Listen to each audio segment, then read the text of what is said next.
राधे राधे, हरे कृष्णा। आप सभी का दिन शुभ हो। राधा रानी का आशीर्वाद आप और आपके परिवारजनों पर सदैव बना रहे। प्रिय श्रोताओं, आज दिनांक है 28 अप्रैल और दिन है मंगलवार और आज वैशाख मास के शुक्ल पक्ष की द्वादशी तिथि। आज महाद्वादशी भी है और आज है परशुराम द्वादशी। तो आप सभी को परशुराम द्वादशी की बहुत बहुत शुभकामनाएं।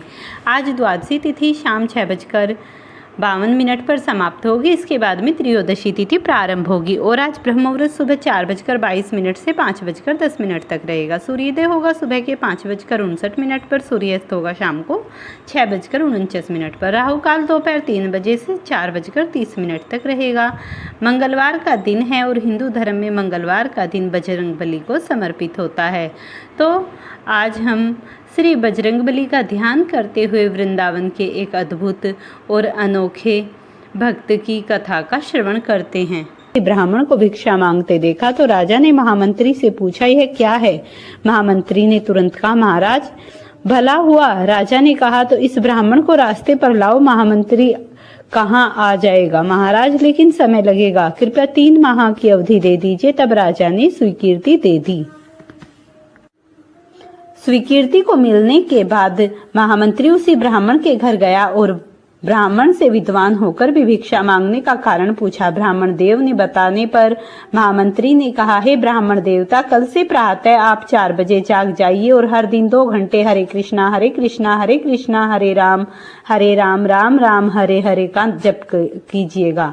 शाम को 1 स्वर्ण मुद्रा रोज आपके घर पर पहुंचा दी जाएगी। ब्राह्मण देवता को पहले तो यह बात सुनकर बड़ा आश्चर्य हुआ, लेकिन फिर वे मन ही मन सोचने लगे कि इतना सा ही काम है तो भला ऐसा करने से क्या हर्ज है, बैठे बिठाए स्वर्ण मुद्रा मिल जाया करेंगी। उन्होंने नाम जप करना स्वीकार कर लिया। पिछले जन्म के कुल के संस्कार शुभ थे तो 4 बजे उठने और नाम जप करने में ब्राह्मण देवता को कोई परेशानी नहीं हुई। अब वे रोज नाम जप क्या करते थे, 2 घंटे और 1 स्वर्ण मुद्रा उन्हें मिल जाया करती थी। इस तरह धीरे धीरे वह ब्राह्मण देवता धनवान हो गए। लगातार अभ्यास करते करते रामकृष्ण नाम के दिव्य संस्कारों ने उनके दबे हुए असंस्कारों को उभारा। एक बार ब्राह्मण देवता सोचने लगे कि अगर महामंत्री के लिए नाम जप मुझे धनवान बना दिया तो फिर स्वयं के लिए जपने से तो लोक और परलोक दोनों ही धन हो जाएंगे, मेरे तो लोक और परलोक दोनों ही सुधर जाएंगे। ऐसा सोचकर अब उसने रोज 2 घंटे के लिए अपने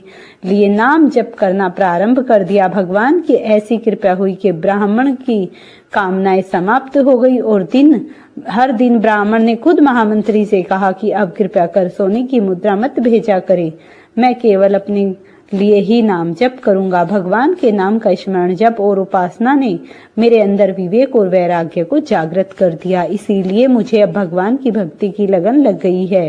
प्रेम से बोलिए श्री हरि विष्णु भगवान की जय हो। तब नारायण बोले, नारद उस मंत्र के आराध्य देव गोलोकनाथ गोप गोपीश्वर सर्व समर्थ परिपूर्णतम भगवान श्री कृष्ण हैं।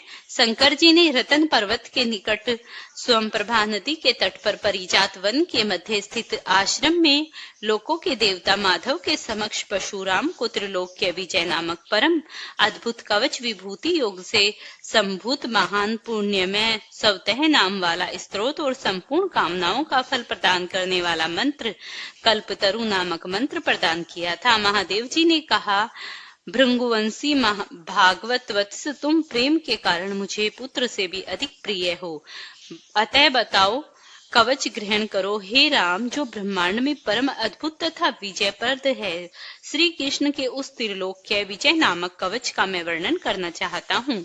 सुनो, पूर्व काल में श्री कृष्ण ने गोलोक में स्थित वृंदावन नामक वन में राधिकाश्रम में रास मंडल के मध्य यह कवच मुझे दिया था। यह अत्यंत गोपनीय तत्व संपूर्ण मंत्र समुदाय का विग्रह स्वरूप पुण्य से भी बढ़कर पुण्यांतर परमोत्कृष्ट है और इसे स्नेहवश मैं तुम्हें बता रहा हूँ, जिसे पढ़कर और धारण करके मूल प्रकृति भगवती आग शक्ति ने तुम निशुंभ महिषासुर और रक्त बीज का वध किया था, जिसे धारण करके मैं लोकों का संहारक और संपूर्ण तत्वों का जानकार हुआ हूँ तथा पूर्व काल में जो दुरंत और अवध्य थे उन त्रिपुरों को खेल ही खेल में दग्ध करा सका हूँ, जिसे पढ़कर पढ़कर और धारण करके ब्रह्मा ने इस उत्तम सृष्टि की रचना की थी, जिसे धारण करके भगवान शेष सारे विश्व को धारण करते हैं, जिसे धारण करके कुमराज शेष को लीला पूर्वक धारण किए रहते हैं, जिसे धारण करके स्वयं सर्वव्यापक भगवान वायु विश्व के आधार हैं, जिसे धारण करके वरुण सिद्ध और कुबेर धन के स्वामी हुए, जिसे पढ़कर एक स्वयं इंद्र देवताओं के राजा बने, जिसे धारण करके तेजो राशि स्वयं सूर्य भवन में प्रकाशित होते हैं, जिसे पढ़कर एवं धारण करके चंद्रमा महान बल और पराक्रम से संपन्न हुए हैं,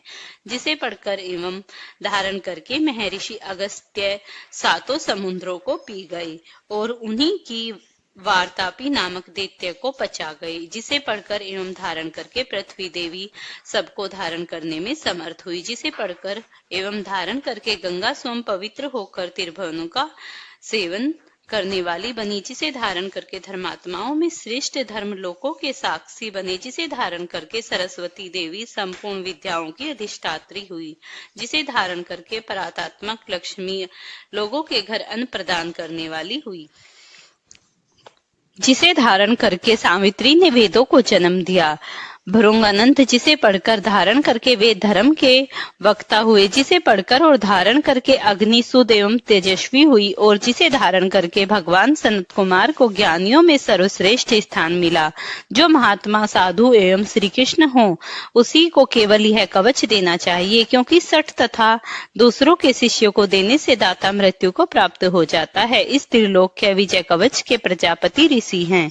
गायत्री छंद है, स्वयं रोरर देवता हैं और त्रिलोक्य की विजय प्राप्ति में इसका विनियोग कहा गया है। यह परातत्व कवच तीनों लोकों में दुर्लभ है। ओम श्री कृष्णाय नमः।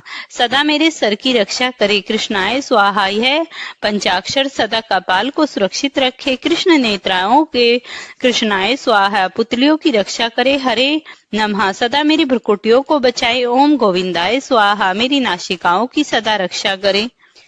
गोलोकाय नमः। मेरे गढ़ स्थलों की सदा सब ओर से रक्षा करे। ओम गोपांक गणेशाय नमः। सदा मेरे कानों की रक्षा करे। ओम कृष्णाय नमः। निरंतर मेरे दोनों होठों की रक्षा करे। ओम गोविंदाय स्वाहा। सदा मेरी दंत पंक्ति की रक्षा करे। ओम कृष्णाय नमः। दांतों की रक्षा तथा क्लिंग दांतों के उग्र भाग की रक्षा करे। ओम श्री कृष्णाय स्वाहा। सदा मेरी जीवा की रक्षा करे। रासेश्वाय स्वाहा। सदा मेरे तालू की रक्षा करे। राधिकाय स्वाहा। सदा मेरे कंठ की रक्षा करे। गोपाय नेशाय नमः। सदा मेरे वक्ष स्थल की रक्षा करे। ओम गोपेशाय। सदा मेरे कंधों की रक्षा करे तथा ओम हिंगिंग क्लिंग कृष्णाय स्वाहा। सदा मेरे हाथ पैरों की रक्षा करे। ओम वैष्णवे नमः। सदा मेरे दोनों भुजाओं की रक्षा करे। ओम ही भगवते स्वाहा। सदा मेरे नखों की रक्षा करे। ओम नमो नारायणे। सदा नख छिद्रों की रक्षा करे। ओम ही हंग पदानाभ्ये नमः। सदा मेरी नाभि की रक्षा करे। ओम सर्वेशाय स्वाहा। सदा मेरे कंकाल की रक्षा करे। गोपी रमणीय स्वाहा। सदा मेरे निस्तंभ की रक्षा करे। ओम गोपी रमण नाथाय स्वाहा। सदा मेरे पैरों की रक्षा करे। ओम ह्रीं श्रीं ऋषिकेशाय स्वाहा। सदा मेरे सर्वांगों की रक्षा करे। रोमों की रक्षा करे। ओम श्री सिंह ऋषिकेशाय नमः। सदा मेरे सर्वस्व की रक्षा करे। परिपूर्णतः श्री कृष्णपुर दिशा में सर्वदा मेरी रक्षा करे।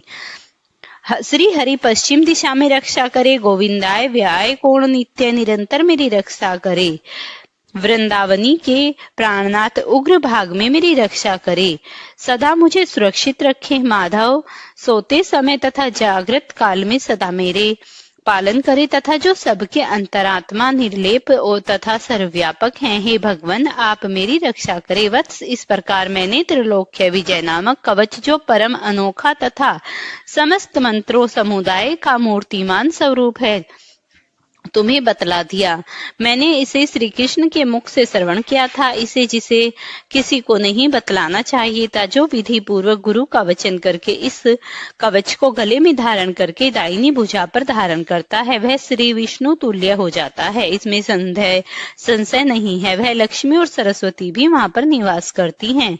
यदि उस कवच वह सिद्ध हो जाए तो वह जीवन मुक्त हो जाता है और उसे करोड़ों वर्षों की पूजा का फल प्राप्त हो जाता है। हजारों राजस्व, हजारों वाजपेयी 10,000 अश्वमेघ, संपूर्ण महादान तथा पृथ्वी का दक्षिणायन, ये सभी इस त्रिलोक्य विजय की 16वीं कला की भी समता नहीं कर सकते। व्रत उपवास का नियम, सर्वसाध्य अध्ययन, तपस्या और समस्त तीर्थों में स्नान, यह सब इसकी एक कला ही है। यदि मनुष्य इस कवच को सिद्ध कर ले तो निश्चय ही उसे सिद्धि, अमरता और श्रीहरि का दास आदि सब कुछ बन जाता है। जो इसका 10 लाख जप करता है उसे कवच सिद्ध हो जाता है, और जो सिद्ध कवच होता है वह निश्चय ही सर्वज्ञ हो जाता है।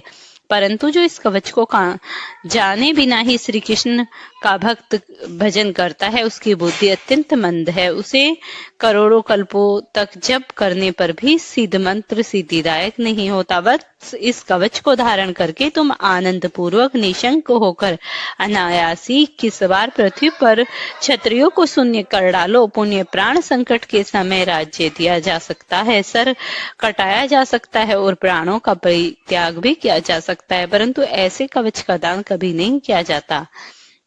इति श्री कृष्णाय कवचम पाठ संपूर्णम।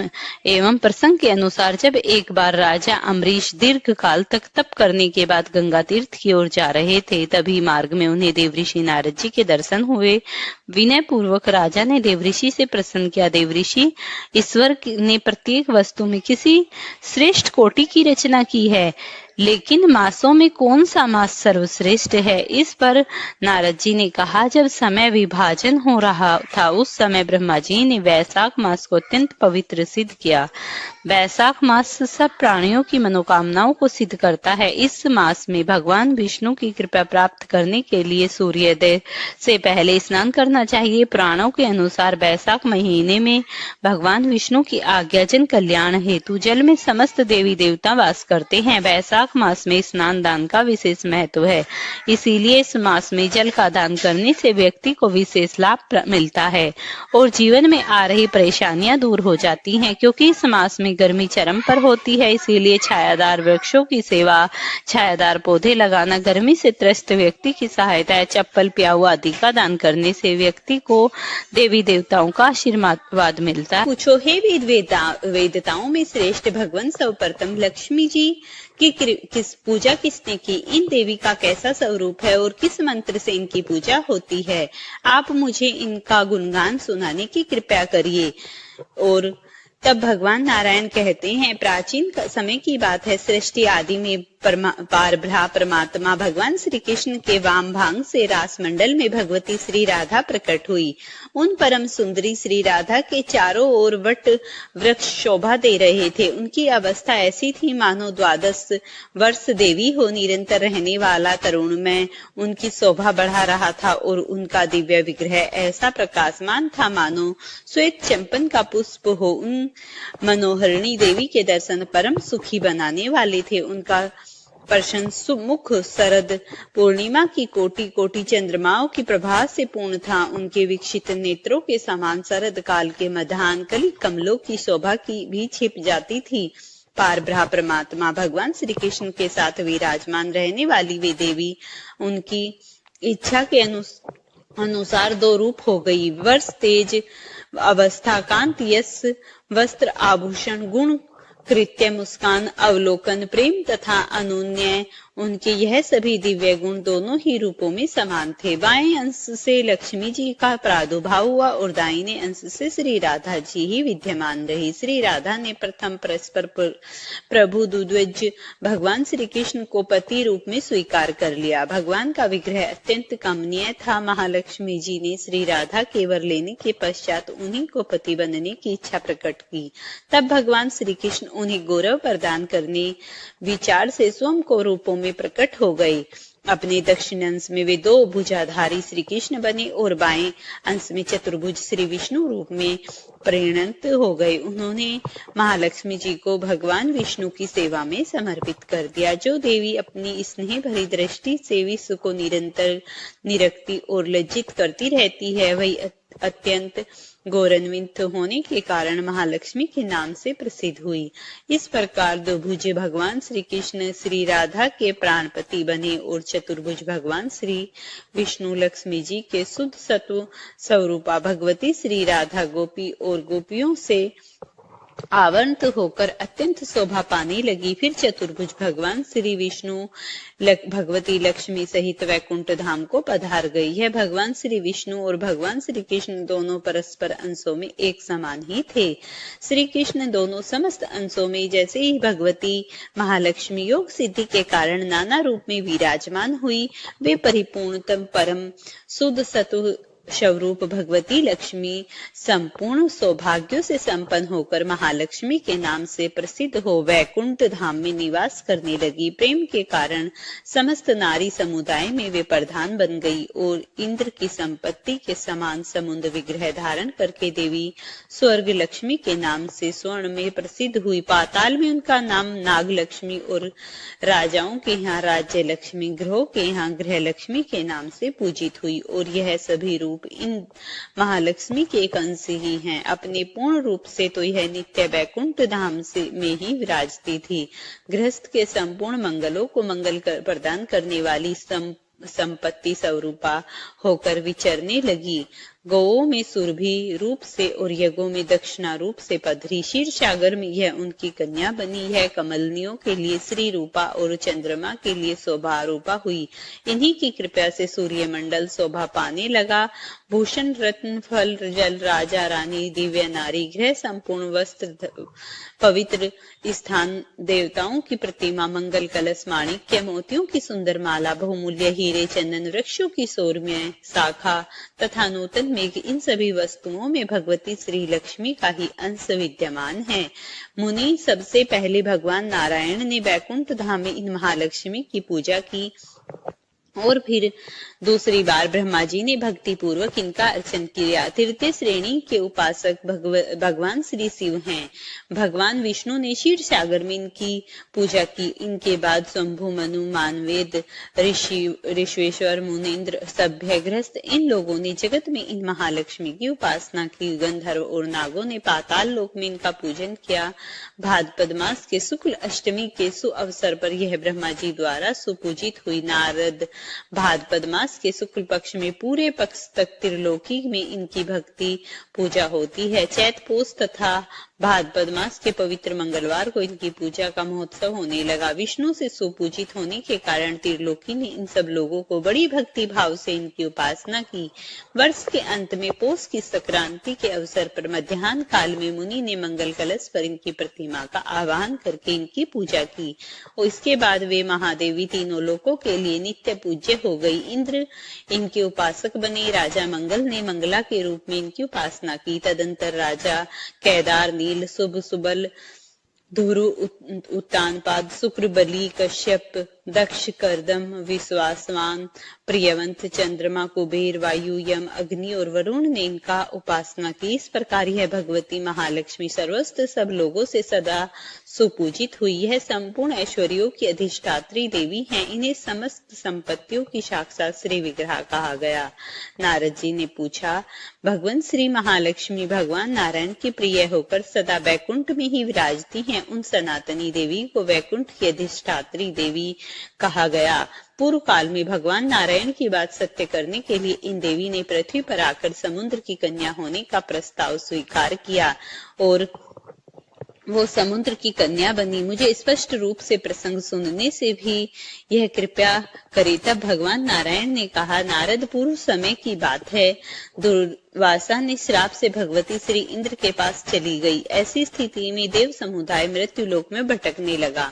लक्ष्मी ने स्वर्ग का त्याग करके कुपित होकर दुख के साथ वैकुंठ के लिए प्रस्थान दिया। नारद वे वहां से गई और महालक्ष्मी में अपने रूप का संवर कर दिया। उस समय संपूर्ण देवताओं में शोक की सीमा नहीं रही। वे परम दुखी होकर भगवान ब्रह्मा जी की सभा में गए। वहां जाकर ब्रह्मा जी को अपना अगवा बनाया और फिर सब मिलकर वैकुंठ पधारे। वहां भगवान नारायण विराजमान थे। अत्यंत दैन्य भाव प्रकट करते हुए देवताओं ने उनकी शरण ग्रहण की। वस्तुतः देवता दुखी हुए थे। उनके वैकुंठ ओट और तालु तक सूख गए। तब पुराण पुरुष भगवान श्री हरि की आज्ञा मानकर वे सर्व संपत्ति स्वरूपा लक्ष्मी अपनी कला से समुद्र की कन्या हुई। देवताओं और दैत्यों ने मिलकर क्षीर सागर का मंथन किया था, उससे महालक्ष्मी का प्रादुर्भाव हुआ। भगवान विष्णु ने उनका साक्षात किया। इस अवसर पर इन संपन्न वंदना देवी ने देवताओं को वर दिया और क्षीर सागर में शयन करने वाले भगवान विष्णु को वरमाला अर्पण कर वे स्वयं उन्हीं के पास चली गई। नारद उनकी कृपा से देवताओं और असुरों के हाथ में गया और पुण्य प्राप्त होगा। इसके बाद देवता उन्हें भली भांति पूजा करके निरापद होकर सर्वस्त्र आनंद करने लगे। ब्रह्मा जी ने पूछा, ब्रह्मनिष्ठ और तत्वज्ञ मुनिवर दुर्वासा ने कब, क्यों और किस अपराध के कारण इंद्र को श्राप दिया था, और देवताओं ने किस रूप से समुद्र का मंथन किया, किस स्रोत से प्रसन्न होकर देवी ने इंद्र को साक्षात दर्शन दिए, प्रभु इंद्र और दुर्वासा किस प्रकार का संवाद हुआ था, सब बताने की कृपा करे। भगवान नारायण कहते हैं, नारद प्राचीन काल में मुनि दुर्वासा वैकुंठ कैलाश शिखर पर जा रहे थे। इंद्र ने उन्हें देखा। मुनिवर का स्पृहा तेज से प्रदीप्त हो रहा था। वे ऐसे जान पड़ रहे थे मानो ग्रीष्म काल के मध्याह्न कलिक सूर्य के सहस्त्रों प्रभाव से संपन्न हो। उनकी स्वच्छ जटाएं तपाए हुए सोने के समान चमक रही थी। वे श्वेत वर्ण का यज्ञोपवीत धारण किए हुए थे। उनके हाथों में मृगशम दंड और कमंडलू शोभा पा रहे थे। उनके ललाट पर महान उज्जवल तिलक चंद्रमा के समान जान पड़ता था। वेद वेदांत के परागामी असंख्य शिष्य उनके साथ विद्यमान थे। उन्हें देखकर इंद्र ने मस्तक झुकाकर प्रणाम किया। उनके शिष्यों को भक्ति पूर्वक प्रसन्नता के साथ इंद्र ने संतुष्ट किया। तब मुनि सहित मुनि दुर्वासा ने शुभ आशीर्वाद दिया और भगवान द्वारा परम मनोहर परिजात भी उन्हें समर्पित किया। राजश्री के गर्भ से गर्वित इंद्र ने जरा मृत्यु और शोक का विनाश करने वाले मोक्षदायिनी उस पुष्य को लेकर अपने ऐरावत हाथी के मस्तक पर रख दिया। उस पुष्य का स्पर्श होते ही गुण रूप तेजोर अवस्था इन सब से संपन्न होकर ऐरावत हाथी भगवान विष्णु के समान हो गया। फिर वह इंद्र को छोड़कर घोर वन में तपस्या के लिए चला गया। प्रेम से बोलिए श्री हरि विष्णु भगवान की जय हो। प्रिय भक्तों, अगर आपको ये कथा पसंद आई हो तो इसे लाइक और शेयर करना